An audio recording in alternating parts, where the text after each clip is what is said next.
तो फ्रेंड्स, मैं दिवाकर कुमार आप सभी का स्वागत करता हूं अपने चैनल जी के विद डीके पे। और आज हम लोग देखेंगे 12 जून का समसामयिक घटना करंट अफेयर्स। तो चलिए शुरू करते हैं तैयारी जीत की। और वीडियो शुरू करने से पहले मैं आप सभी को बताना चाहूँगा कि वीडियो में जो भी न्यूज़ आप देखेंगे वो सारा ऑथेंटिक सोर्स से है और आप हर प्रश्न में विद प्रूफ देख भी सकते हैं। तो पहले नंबर प्रश्न, हाल ही में यूएनडीपी ने प्रधानमंत्री मोदी की किस योजना का तारीफ़ किया है? तो अभी हाल ही में यूएनडीपी ने प्रधानमंत्री मोदी के आकांक्षी जिला योजना का तारीफ़ किया है। आकांक्षी जिला योजना को एस्पिरेशनल डिस्ट्रिक्ट प्रोग्राम भी कहते हैं। और यूएनडीपी का फुल फॉर्म क्या है? तो यूनाइटेड नेशन डेवलपमेंट प्रोग्राम, जिसे हिंदी में संयुक्त राष्ट्र विकास कार्यक्रम भी कहते हैं। और यूएनडीपी ने अभी पीएम मोदी की आकांक्षी जिला योजना का जमकर तारीफ़ किया है। यूएनडीपी ने अपनी रिपोर्ट में इसे बेहद सफल मॉडल बताया है और कहा है कि जिन देशों में क्षेत्र भेदभाव है वहाँ यह मॉडल काफ़ी उपयोगी है। और इस रिपोर्ट में यह भी कहा गया है कि आकांक्षी जिला कार्यक्रम के तहत उपेक्षित और माओवादी चरमपंथ से प्रभावित दूर दराज के जो जिले हैं उसमें काफ़ी विकास हुआ है। आकांक्षी जिला कार्यक्रम योजना का शुरुआत 2018 में किया गया था।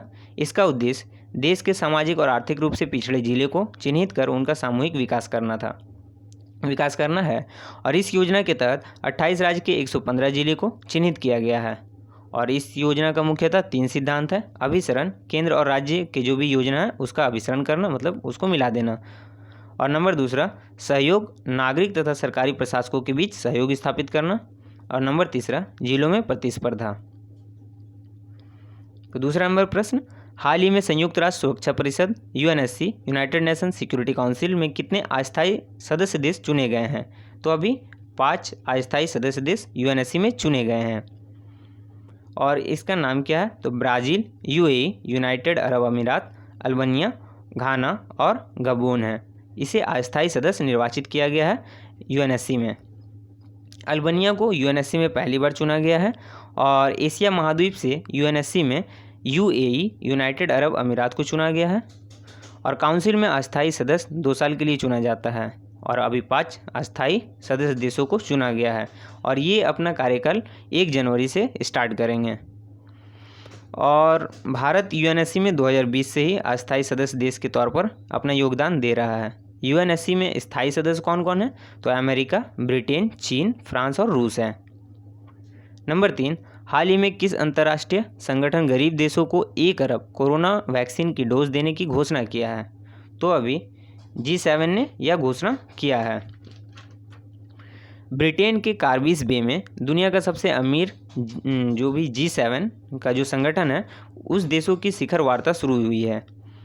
और इस वार्ता में पहले दिन ब्रिटिश के जो पीएम है जॉनसन ने यह उम्मीद जताई है कि G7 देश विश्व के जो भी गरीब देश हैं उन्हें 1 अरब डोज देने को तैयार हो जाएंगे ताकि टीकाकरण का जो मुहिम है वो तेज़ हो सके। और इस विषय पर जॉनसन नाटो व यूरोपीय संघ के जो भी नेता हैं उनसे बात भी करेंगे। और G7 में कौन कौन सा देश आता है? तो इसमें America, Britain, Japan, Italy, France, Canada और जर्मनी आता है। और इस बार का थीम क्या है G7 का? तो बिल्ड बैक बेटर। और इसका अध्यक्षता ब्रिटेन के द्वारा किया जा रहा है। नंबर 4, विश्व बाल श्रम निषेध दिवस कब मनाया जाता है? तो यह 12 जून को मनाया जाता है। और अंतर्राष्ट्रीय श्रम संगठन ILO, इंटरनेशनल लेबर ऑर्गेनाइजेशन द्वारा 2002 से इस दिवस को मनाने का शुरुआत किया गया था। और इसका थीम क्या था 2021 के लिए? तो act now in child labour. इसका उद्देश्य क्या है मनाने का?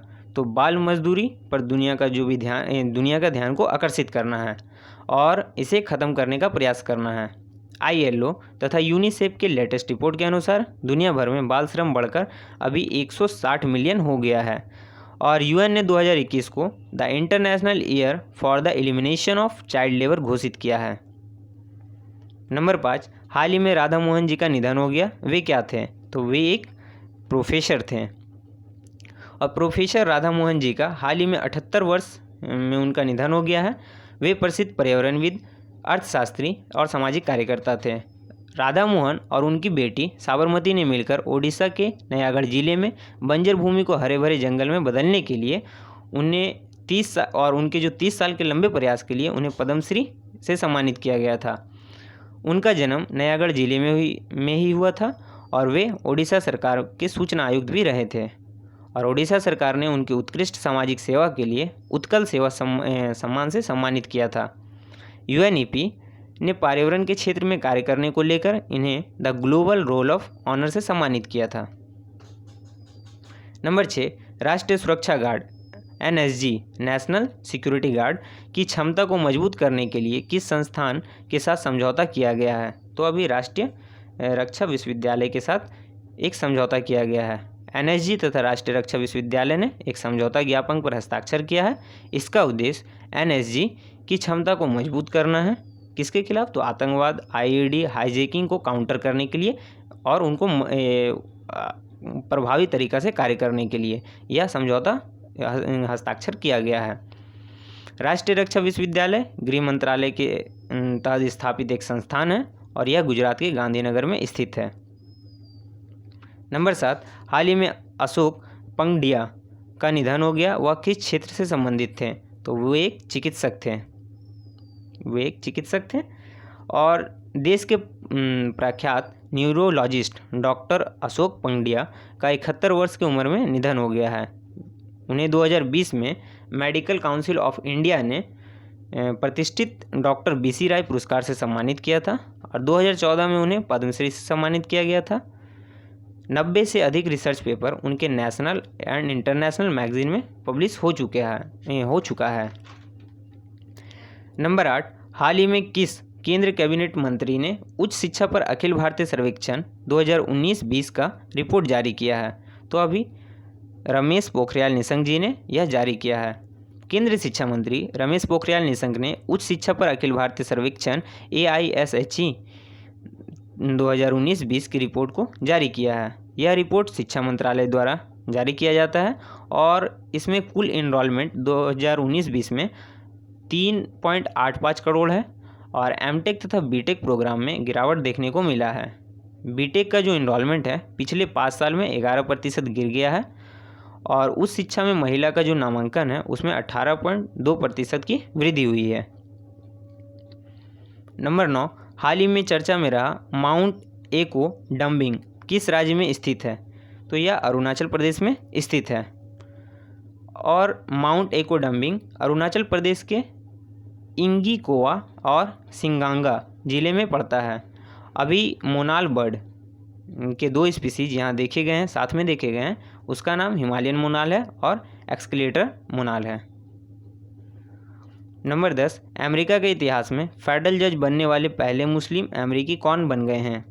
तो अभी जाहिद कुरैशी जो है वो पहले अमेरिकी मुस्लिम बने हैं जो फेडरल जज बन गए हैं और अमेरिकी सीनेट ने जाहिद कुरैशी के फेडरल जज के रूप में नॉमिनेशन को मंजूरी दे दी है और उनके पक्ष में 81 वोट मिला है और उनके जो विपक्ष में थे उन्हें 16 वोट पड़े हैं और यह पद पे पहुंचने वाले वे पहले मुस्लिम अमेरिकन बने हैं और जाहिद कुरैशी के जो पूर्वज हैं वो पाकिस्तान के थे। नंबर 11, हाल ही में व्यापार और विकास पर संयुक्त राष्ट्र कार्यक्रम UNCTAD के महासचिव किसे नियुक्त किया गया है? तो अभी रेबेका ग्रीनस्पैन को नियुक्त किया गया है। रेबेका ग्रीनस्पैन को UNCTAD United nation conference on trade and development का महासचिव नियुक्त किया गया है और जिसे संयुक्त राष्ट्र महासभा के द्वारा मंजूरी दे दिया गया है इनके नाम का और यह एक अर्थशास्त्री हैं जो कोस्टा रिका की रहने वाली है। UNCTAD व्यापार एवं विकास को बढ़ावा देने वाली संयुक्त राष्ट्र की एक एजेंसी है। इसका हेडक्वार्टर जेनेवा में है। नंबर 12, ग्लोबल स्किल रिपोर्ट 2021 में भारत कौन सा स्थान पर रहा है? तो भारत इसमें 67 स्थान पर रहा है, 67वां स्थान पर रहा है। इस रिपोर्ट को अमेरिका के ऑर्गेनाइजेशन कॉर्सेरा के द्वारा पब्लिश किया जाता है और पहले स्थान पर स्विट्ज़रलैंड रहा है और एशिया का जो जापान है वो टॉप पे रहा है एशिया क्षेत्र में और एशिया में भारत का जो रैंकिंग है वो 16 है। नंबर 13, पैरा ओलंपिक खेल में ताइक्वांडो के लिए क्वालिफाई करने वाले पहले भारतीय खिलाड़ी कौन बने हैं? तो अभी अरुणा तनवार जी ये पहले खिलाड़ी बने हैं जिन्होंने पैरा ओलंपिक में ताइक्वांडो में क्वालिफाई किए हैं और अरुणा तनवार ने पैरा ओलंपिक खेल में ताइक्वांडो के लिए क्वालिफाई करने वाले पहले भारतीय बनी हैं और यह टोक्यो पैरा ओलंपिक में भाग लेगी जो 24 अगस्त से 5 सितंबर तक 2021 तक चलेगा। नंबर 14, लॉकडाउन के कारण वैश्विक ओजोन प्रदूषण में कितना फीसदी की गिरावट देखी गई है? तो अभी 2% की गिरावट देखी गई है। नासा की रिपोर्ट के अनुसार यह पता चला है कि लॉकडाउन के कारण वैश्विक ओजोन जो प्रदूषण है उसमें 2% की गिरावट दर्ज की गई है। इसकी जो सबसे बड़ी वजह है एशिया और अमेरिका में उत्सर्जन में आई कमी है। नियम और नीति के तहत अगर यह इतना गिरावट को अगर लाना होता तो 15 साल का समय लग सकता था। नाइट्रोजन ऑक्साइड में आई गिरावट का असर ओजोन प्रदूषण पर भी पड़ा है, जिसके कारण इस जो ओजोन का प्रदूषण है उसके स्तर में गिरावट आई है। ओजोन हमें सूर्य से आने वाले अल्ट्रावायलेट रे से रक्षा प्रदान करता है। नंबर 15, हाल ही में किस भारतीय IFS अधिकारी को 1 वर्ष के लिए UN ब्यूरोक्रेसी का प्रमुख बनाया गया है? तो अभी नागराज राइडू को अभी 1 वर्ष के लिए UN के जो ब्यूरोक्रेसी है उनका प्रमुख बनाया गया है। मालदीव के विदेश मंत्री और संयुक्त राष्ट्र के जो महासभा के प्रेसिडेंट चुने गए हैं अब्दुल्ला शाहिद ने इन्हें यह जिम्मेदारी दी है और अगले 1 साल तक के नागराज राइडू अब्दुल्ला शाहिद के सहायक तौर पर कामकाज करने वाले तथा अपने सेफ डू कैबिनेट नियुक्त किए हैं। सेफ डू एक फ्रेंच वर्ड है जिसका अर्थ होता है मुख्य सहायक और निजी सचिव। नंबर 16, विनेश फोगाट भारत की स्टार पहलवान ने पोलैंड ओपन में गोल्ड मेडल जीती। यह किस खेल से संबंधित है? तो यह कुश्ती से संबंधित है। विनेश फोगाट भारत की स्टार पहलवान ने पोलैंड ओपन में 53 kg के वर्ग में गोल्ड मेडल जीती है। ये फाइनल में यूक्रेन के पहलवान को 8-0 से हराकर यह खिताब जीती है। नंबर 17, निम्नलिखित में से किसे 2021 का पुलित्जर पुरस्कार स्पेशल साइटेशन जीता है? तो अभी डार्नेला फ्रेजियर ने यह पुरस्कार जीता है और डार्नेला फ्रेजियर ने 2021 का पुलित्जर पुरस्कार स्पेशल साइटेशंस जीता है। और डार्नेला फ्रेजियर ने श्वेत अमेरिका जॉर्ज फ्लॉयड के मर्डर को रिकॉर्ड किया था और अमेरिका में हुआ यह घटना के बाद दुनिया भर में नस्ली हिंसा का विरोध हुआ था और यह पुरस्कार पब्लिक सर्विस के लिए द न्यूयॉर्क टाइम्स के द्वारा दिया जाता है। तो थैंक यू, मिलते हैं अगले वीडियो में। अभी के लिए बाय। लाइक कीजिए, शेयर कीजिए और सब्सक्राइब कीजिए। Bye, take care.